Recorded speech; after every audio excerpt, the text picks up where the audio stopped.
It was an ordinary Tuesday afternoon when I found myself standing before the looming entrance of the Marrowside Supermarket. The sign overhead flickered intermittently, casting an eerie glow on the cracked pavement beneath my feet.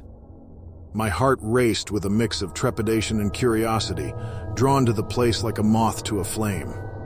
The stories circulating about this place had always intrigued me. Tales of inexplicable occurrences and spine-chilling encounters that whispered of something lurking beneath the fluorescent lights and polished floors.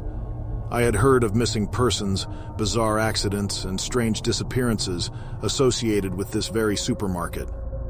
The locals spoke of an invisible force that seemed to beckon people into its depths, as if it hungered for more than just groceries. Skeptics dismissed these accounts as urban legends, but the unnerving feeling in my gut told me there was something more to this place than met the eye. As I stepped over the threshold, a shiver slithered down my spine. The interior was unnervingly quiet, the hum of refrigerators and distant murmurs of shoppers muffled by an uncanny stillness. The air seemed to cling to my skin, heavy and stagnant. The flickering lights above cast unsettling shadows that danced along the aisles, distorting reality into a disconcerting tableau. The supermarket appeared vast, its aisles stretching out like an intricate maze. I grabbed a shopping cart, its squeaky wheels breaking the silence like a thunderclap. My footsteps echoed as I ventured deeper into the abyssal aisles, each step amplifying the growing sense of unease that had taken root within me. As I navigated the store, the shelves displayed a peculiar array of products that defied categorization. Jars filled with what looked like iridescent fireflies emitted an otherworldly glow. Cans labeled Whispers of the Void sat beside boxes of Eternal Enigma cereal. It was as if the products themselves were a window into a realm beyond comprehension. I approached the meat section, and that's when I noticed something truly unsettling. The cuts of meat were almost lifelike, but there was a certain offness to them. It was as though they were imitations, almost like marionettes made from flesh. I suppressed a shudder, unable to tear my eyes away from their disturbing realism. A low hum filled the air, and I turned to find a figure at the end of the aisle. It was a woman, her skin pale and eyes void of emotion. She pushed a cart that held an assortment of items, but what caught my attention was the way her cart was half filled with empty jars, each one eerily clean. Our eyes met for a brief moment, and a chill ran down my spine. She smiled, a smile that didn't reach her eyes, and continued to glide through the aisles, disappearing around a corner. Something about her demeanor sent alarm bells ringing in my mind, and I followed cautiously. I found myself in an aisle that seemed to stretch on endlessly, the shelves laden with more of the inexplicable products. The lighting grew dimmer, and a sense of foreboding gripped me like a vice. The woman stood at the far end of the aisle, her back turned to me as she reached for a jar that emitted a soft, haunting melody. "Excuse me," I called out, my voice sounding alien in the oppressive silence. She turned slowly, her eyes fixating on me with an intensity that made my heart race. "Would you like to try some?" she asked, extending a jar toward me. Inside, I saw what looked like swirling shadows, shifting and contorting within the confines of the glass.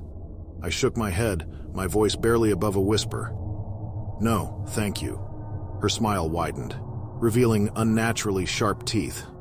"Ah, but you don't know what you're missing. It's a taste of something beyond this world."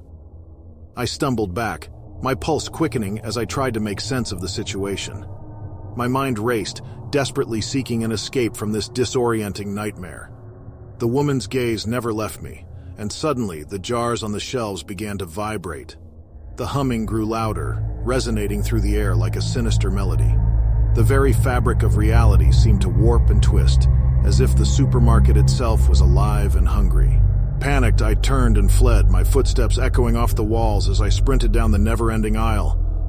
The shelves seemed to stretch and contort, the products now pulsating with an eerie energy.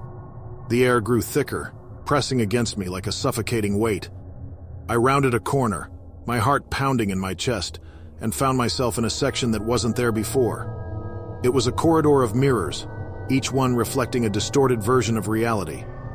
My reflection stared back at me, its eyes filled with terror that mirrored my own. In the midst of the mirrors stood the woman, her form shifting and warping as though she was a creature of pure chaos.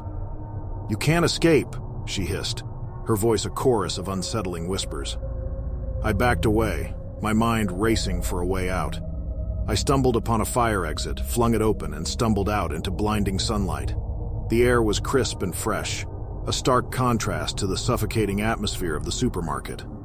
I looked back, half expecting the building to have transformed into something more nightmarish, but it remained as it was, an ordinary supermarket, standing innocently in the daylight.